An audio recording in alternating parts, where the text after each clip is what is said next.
Good evening বন্ধুরা, সকলে কেমন আছো? আশা করব অনেক ভালো আছো। আমি সুকৃতি নতুন একটা ব্লগে সকলকে জানাই অনেক ভালোবাসা।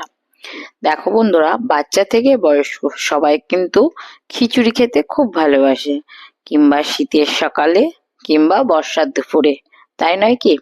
আমিও সেরকম একটা খিচুড়ি আজ নিয়ে তোমাদের সামনে চলে এসেছি। আমার বাচ্চা খুবই ছোট, ওই 12 মাস এখন চলছে। সেই জন্য ওকে আমি নিত্যদিন এক এক রকমের খিচুড়ি দিই।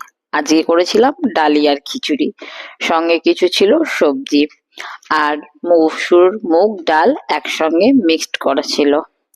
তোমরা এরকম খিচুড়ি খেতে কে কে ভালোবাসো অবশ্যই কমেন্ট করো।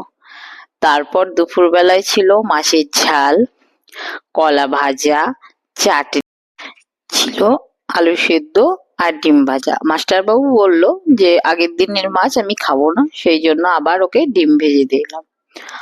তারপর ঘরে এসে বাবুর জামা কাপড়ের এই ঝুড়িটা পরিষ্কার করে নিলাম।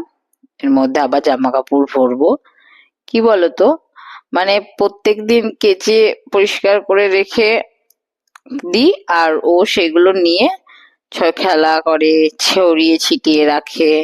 দেখো, আমি ওটা রোদে দিয়েছি, ও তো আর উপরে বসে একদম মজা করছে। তারপর আমাকে দেখাচ্ছে কিভাবে খুলতে হয়, কিভাবে ওটা বন্ধ করতে হয়। আর এখন জানো তো, আমার বাচ্চাটা একটু একটু করে হাঁটতে শিখেছে। তোমাদের বাড়িতে এরকম ছোট বাচ্চা কি আছে? আর থাকলে কি করে অবশ্যই আমাকে কমেন্টে জানিও।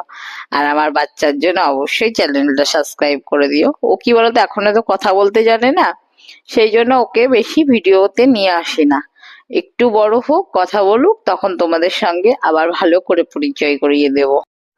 তারপর দেখো, ওকে একটু আদর করছিলাম, কারণ ওর খুব আদর খেতে ইচ্ছা করছিল। তারপর ওকে একটা খেলনা দিয়ে আমি ওর জামা কাপড়গুলো ভাঁজ করে করে রাখছিলাম। এবার কি বলতো, প্রচুর জামা কাপড় কাচা হয় আর রেখে দিই।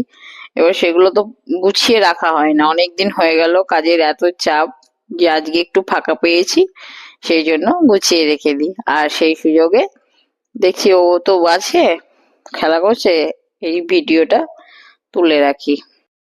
সব মিলিয়ে ভিডিওটা যদি ভালো লেগে থাকে অবশ্যই সাবস্ক্রাইব করে দিয়ে পাশে থেকো। দেখো, আমি জামা কাপড় কিন্তু সুন্দর করে রেখে বন্ধ করে সাজিয়ে রেখে দিলাম।